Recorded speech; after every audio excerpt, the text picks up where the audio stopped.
Class में प्रश्नावली 3.3 का प्रश्न क्रमांक 1 समझेंगे।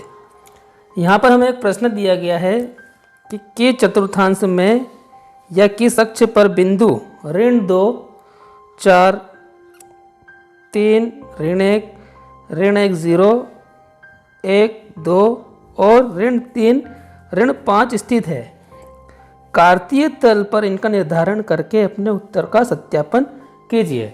तो इस प्रश्न को हल करने के लिए आपको क्या करना पड़ेगा, ग्राफ बनाना पड़ेगा कार्तीय निर्देशांक तल का। और फिर हम क्या करेंगे कि इन सब बिंदुओं का वहाँ पर हम निर्धारण करेंगे और निर्धारण करने के बाद हम ये देखेंगे कि यह कौन से चतुर्थांश में स्थित है। इसके लिए आपको क्या करना पड़ेगा, सबसे पहले ग्राफ बनाना पड़ेगा। ग्राफ बनाने के लिए कार्तीय निर्देशांक तल बनाना पड़ेगा। अब इसके लिए मैं बनाता हूँ आपके सामने कार्तीय निर्देशांक तल। तो इसको आप क्या करना है, जो कार्तीय निर्देशांक तल बनता है ये पूरे कोरे पेज पे बनता है। एक पूरे पेज की जरूरत पड़ेगी। आप इसको आधे पेज में ना बनाएं, इसके लिए एक पूरा पेज लेना होगा आपको। तो मैं बनाता हूँ आपके सामने। इसको आप पेंसिल से बनाएं और जिसकी राइटिंग अच्छी है वो ब्लैक पेन का भी उपयोग कर सकता है। ये आपका कार्तीय निर्देशांक तल बन गया। अब ध्यान ये रखना है कि यहाँ पर आपको 90 अंश के कोण बनना चाहिए 4। लाइन बिल्कुल स्पष्ट एवं सीधी होना चाहिए। इधर आपका होगा x अक्ष, इधर होगा -x अक्ष, ऊपर होगा y अक्ष और नीचे आप देखोगे -y अक्ष होगा। तो ये बन गया आपका कार्तीय निर्देशांक तल।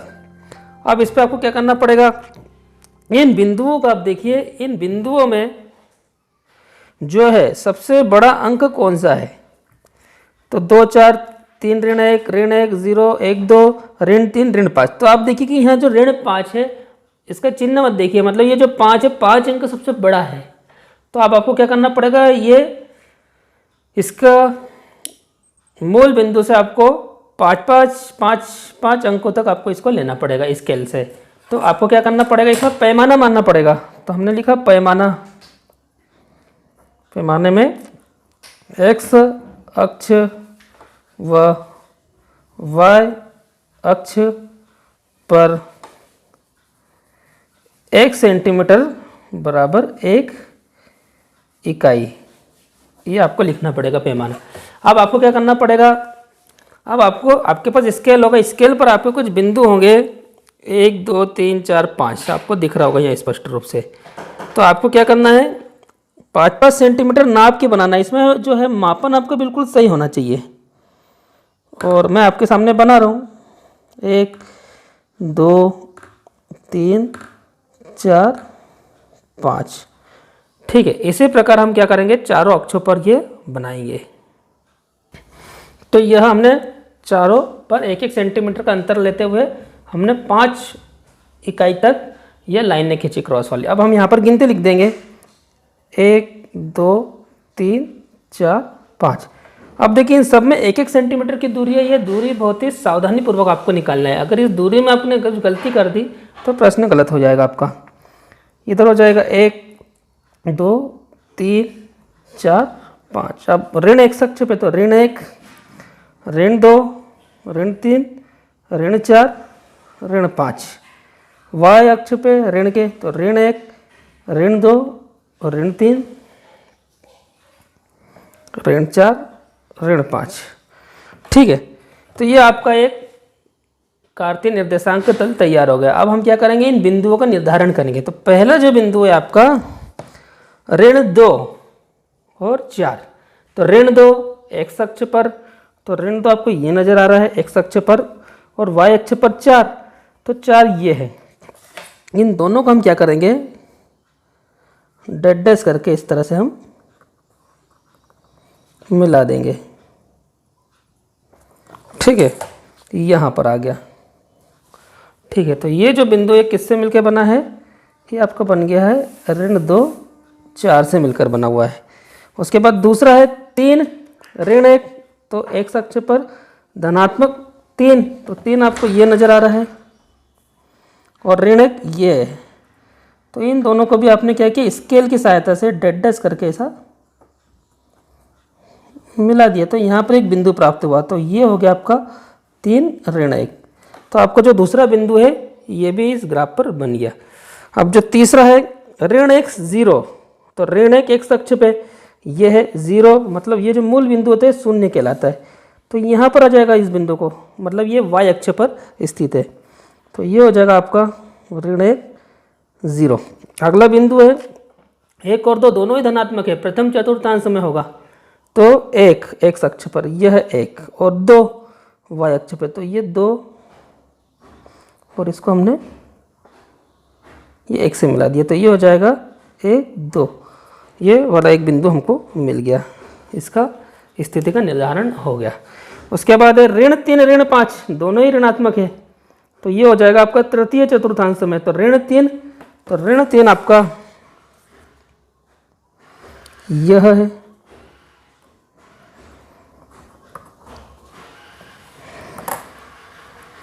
और ऋण 5 तक ले जाएंगे इसको। यह काम आपको सावधानी पूर्वक मापन करना है। तो यहाँ पर आपको एक बिंदु मिला, इस बिंदु को नाम दे दिया आपने ऋण 3 ऋण 5। अब जो भी बिंदु है आप इसको नाम दे सकते हो, तो इसको मैं ए नाम दे देता हूँ, उसके बाद इसको बी नाम दे दिया, इसको सी नाम दे दिया, इस बिंदु को डी नाम दे दिया, इस बिंदु को ई नाम दे दिया।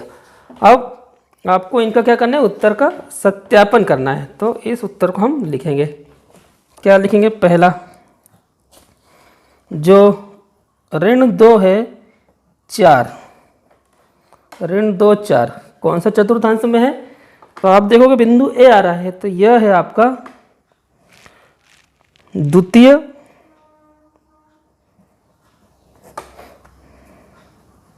चतुर्थांश। फिर दूसरा है आपका ऋण 3 ऋण 1 3 ऋण 1, ये देखिए, तो यह को तो बिंदु क्या हो जाएगा 3 ऋण 1, कौन सा चतुर्थांश है, ये बिंदु बी को निर्देशित कर रहा है, तो यह आपका है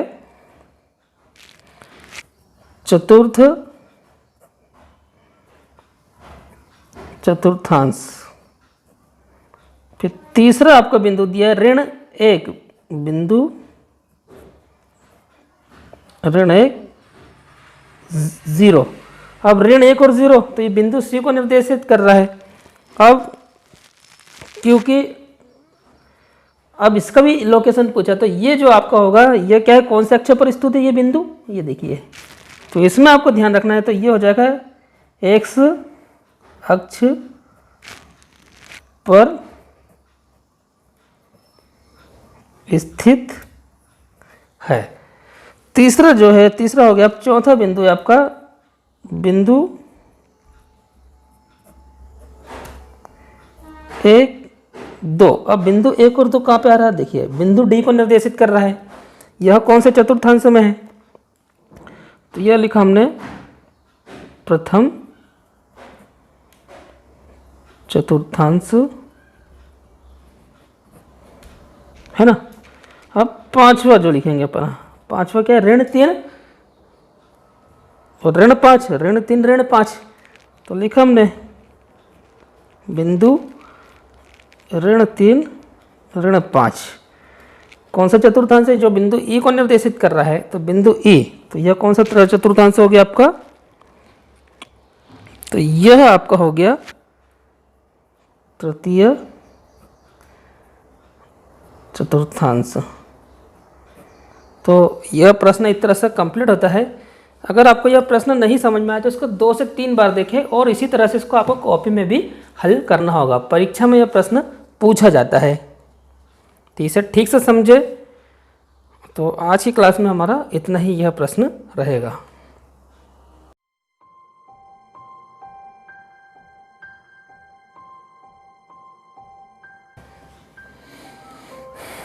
आज की इस क्लास में हम प्रश्नावली 3.3 का प्रश्न क्रमांक 2 पढ़ेंगे। यहाँ पर जो आपका प्रश्न है, अक्षों पर दूरी का उपयुक्त एकक लेकर नीचे सारणी में दिए गए बिंदुओं को तल पर आलेखित कीजिए। तो ये आपका प्रश्न दिया है, एकक दूरी मतलब क्या होता है, आपको स्केल पर लेना है। स्केल आपने देखा होगा, ये जो स्केल है इस पर आपको एकक दूरी लेना है, मतलब 1 सेंटीमीटर वाला, है ना। 1 सेंटीमीटर 2 सेंटीमीटर तो नहीं आपको स्केल पर दिखाई दे रहा होगा। तो यहाँ पर सारणी दी है, तो यहाँ पर सारणी में देखिए जो x अक्ष पर है ऋण 2 ऋण 1 0 1 3, और जो y अक्ष है वहाँ पर आपको 8 7 ऋण 1.25 3 ऋण 1 है। तो आपको क्या बनाना है, इसके लिए ग्राफ बनाना पड़ेगा, ठीक है, इसका आलेखन करना है। तो ग्राफ बनाने के लिए सर्वप्रथम हम क्या करेंगे, स्केल लेंगे हम, और स्केल से इसका कार्तीय निर्देशांक तल बना लेंगे हम। तो यह बड़ी ही सावधानी पूर्वक और स्पष्ट राइटिंग में आपको बनाना है। आप पेंसिल का भी उपयोग कर सकते हो और पेन का भी उपयोग कर सकते हो। और ध्यान रहे कि जो मूल बिंदु है, जहाँ पर भी आपका मूल बिंदु आएगा, जैसे यहाँ पर, तो आपका यहाँ पर 90 अंश का कोण बनना चाहिए। तो ये ले लिया, अब ये आपका एक डायग्राम बनके तैयार हो गया। अब आपको क्या करना है कि ये टेबल को आपने देखना है। टेबल, ये टेबल में सबसे बड़ा अंक कौन सा है, तो सबसे बड़ा आपको 8 नज़र आ रहा है। तो 8 नज़र आता है, तो आपको शब्दूर क्या करना है, 8 सेंटीमीटर तक शब्दूर लेकर जाना है। इसको बनाते हैं, कैसे बनाएंगे, तो आप क्या करिए, स्केल लीजिए और 1 सेंटीमीटर पर आप ऐसे निशान लगा लीजिए।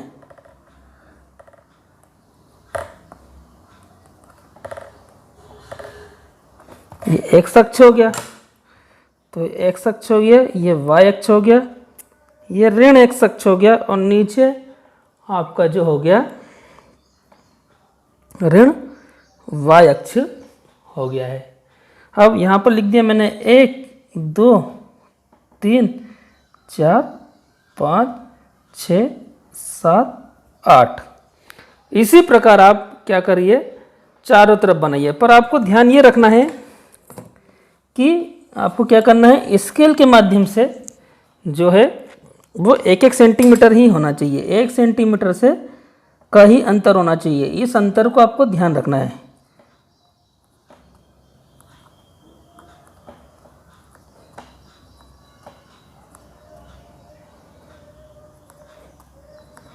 तो ये y अक्ष पे हमने किया। तो इस प्रकार से आपने यह सभी दूर 8 अंक इधर -6 और -7 तक बना लिया। अब इसमें ध्यान ये रखना है आपको, क्योंकि y अक्ष पे धनात्मक 8 है अधिकतम, तो इसको आप अधिकतम 8 तक ले जाइए धनात्मक y अक्ष पे। बाकी सारे अंक कम है तो आप इसको कम भी लिख सकते हो, कोई दिक्कत नहीं है। अब आपको यहाँ पैमाना लिखना पड़ेगा। तो पैमाना लिखा हमने, x व y अक्ष पर 1 सेंटीमीटर बराबर 1 इकाई, ये आपने इसका पैमाना लिखा। अब देखिए, अब इसका ग्राफ बनाना है आपको। अब आप यहाँ पे देखिए कि ऋण 2 x अक्ष पर, ऋण 2 कहाँ पर, x अक्ष पर, और 8 y अक्ष पे। ऋण 2 x अक्ष पर आपको यहाँ पर नजर आ रहा है इस बिंदु पर, और 8 y अक्ष पे यहाँ पर है। इन दोनों को आप क्या कर दीजिए, स्केल की सहायता से मिला दीजिए आप। और अगर आप ग्राफ पे, और इसको हमेशा डेड डैश करके मिलाइए, या इस तरह से। और यहाँ पर आपको एक बिंदु मिला, इस बिंदु को आप ए नाम दे दीजिए, और ये बिंदु ऋण 2 और 8 से मिलकर बना हुआ है, ठीक है। तो यह हो गया आपका पहला बिंदु। उसके बाद ऋण 2 और 8 हो गया है, यह ऋण 2 और 8 को निर्देशित कर रहा है बिंदु है। उसके बाद है ऋण 1 और 7, y अक्ष पर ऋण 1, तो y अक्ष पर ऋण 1 आपका यहाँ पर है, और सॉरी गलती हो गई है, तो ऋण 1 x अक्ष पर, तो यहाँ पर है आपका ऋण 1, ठीक है। और y अक्ष पे 7 यहाँ पर है। तो इन दोनों ही बिंदुओं को आपको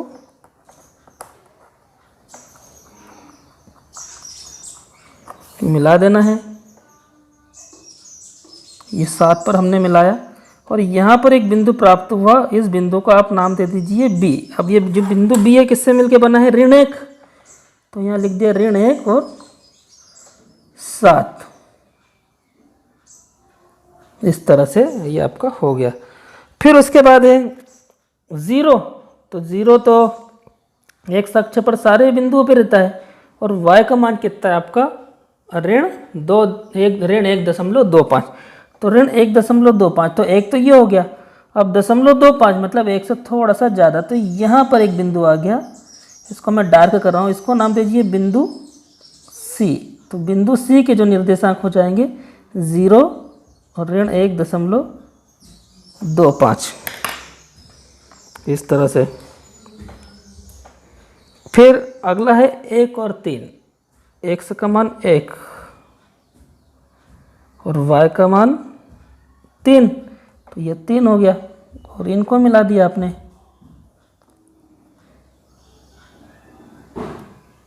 इसको स्केल के माध्यम से मिलाना, तो आपको ये बिंदु D मिल गया, तो ये हो जाएगा 1 और 3, ये वाला बिंदु भी मिल गया। अब जो आपका अंतिम बिंदु है 3 x अक्ष पर, तो 3 ये है और y अक्ष पर ऋण 1, तो ऋण 1 यह है, तो इसको भी आपको क्या करना है, मिलाना है।